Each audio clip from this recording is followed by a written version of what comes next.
राष्ट्रीय स्वयंसेवक संघ की स्थापना के 100 वर्ष पूरे होने के मौके पर रविवार को कोलकाता के साइंस सिटी में एक भव्य सम्मेलन का आयोजन किया गया। इस सम्मेलन में मोहन भागवत भी शामिल हुए और उन्होंने संघ की कार्यप्रणाली, स्वयंसेवकों की भूमिका और आरएसएस को लेकर लगने वाले आरोपों पर खुलकर अपनी बात रखी। मोहन भागवत ने कहा कि ये सब ये कहते हैं कि बीजेपी और आरएसएस एक हैं, लेकिन ऐसा नहीं है। उन्होंने कहा कि हम शीर्ष नेतृत्व से दूर रहते हैं। नरेंद्र भाई और अमित भाई संघ के स्वयंसेवक हैं, इसलिए वो सदैव करीबी रहेंगे। तो ये मेरे समझ में नहीं आया, हम दूरियां बना रहे हैं नहीं क्या बना रहे हैं। भाजपा के नाते शीर्ष नेतृत्व से हम सदैव दूर रहे, पहले से दूर रहे, जनसंघ के जमाने से। हमारे स्वयंसेवक वो हमारे हैं। हम भाजपा के सभी नेताओं से बहुत दूर रहते हैं। नरेंद्र भाई हमारे स्वयंसेवक है, अमित भाई हमारे स्वयंसेवक है, बहुत स्वयंसेवक है, उनसे सदैव निकट रहते हैं। स्वयंसेवक है हमारे, और कोई कारण नहीं, यहां राजनीति नहीं है। अभी परसों में अंडमान में जाकर सावरकर जी की मूर्ति का उद्घाटन किया। अमित भाई मेरे पास बैठे थे ना, निकट ही तो थे। अब कुर्सी में अंतर था, वो मेरे हाथ में नहीं था, वो लोगों ने रखा था।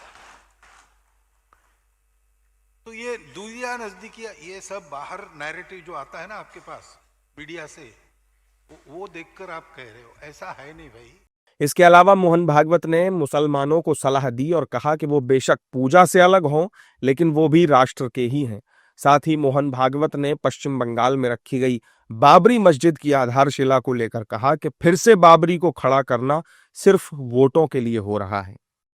मुसलमानों को ये समझना चाहिए कि वो पूजा से अलग है, लेकिन संस्कृति, राष्ट्र, समाज के नाते, देश के नाते एक ही बड़ी इकाई के अंग है, ये उन्होंने कहना चाहिए। ये समझने से सब ठीक हो जाएगा, बाकी कोई ज्यादा समस्या नहीं है।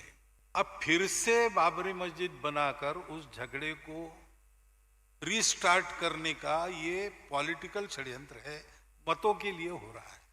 न ये मुसलमानों की भलाई में है, न ये हिंदुओं की भलाई में। झगड़ा खत्म हो रहा है, अच्छी सद्भावना बनेगी तो ये फिर से वो खाई चौड़ी करने का प्रयास हो जाता है। ऐसा नहीं होना चाहिए, ऐसा मुझे लगता है। वहीं बांग्लादेश में हिंदुओं पर हो रहे अत्याचार पर आरएसएस प्रमुख ने गंभीर चिंता जताई और कहा कि वे वहां अल्पसंख्यक हैं और उनके लिए स्थिति काफी ज्यादा कठिन है। हिंदुओं की दुर्दशा कब समाप्त होगी? वहां माइनॉरिटी है एकदम, वहां जरा कठिन है, फिर भी जो मैक्सिमम बचाव हो सकता है उसके लिए वहां के हिंदू को इकट्ठा रहना पड़ेगा और दुनिया भर के हिंदुओं को अपनी मर्यादा में रहकर उनकी कितनी मदद कर सकते हैं, जो और जितनी कर सकते हैं उतनी सब करनी पड़ेगी, हमको भी करनी पड़ेगी। और हम तो वो कर रहे हैं। बाकी हिंदुओं का एक ही देश है, भारत देश। तो भारत की सरकार को इसका संज्ञान लेना पड़ेगा, कुछ करना पड़ेगा। कुछ कर भी रहे होंगे, कुछ बातें बताई जाती है, कुछ बताई नहीं जा सकती।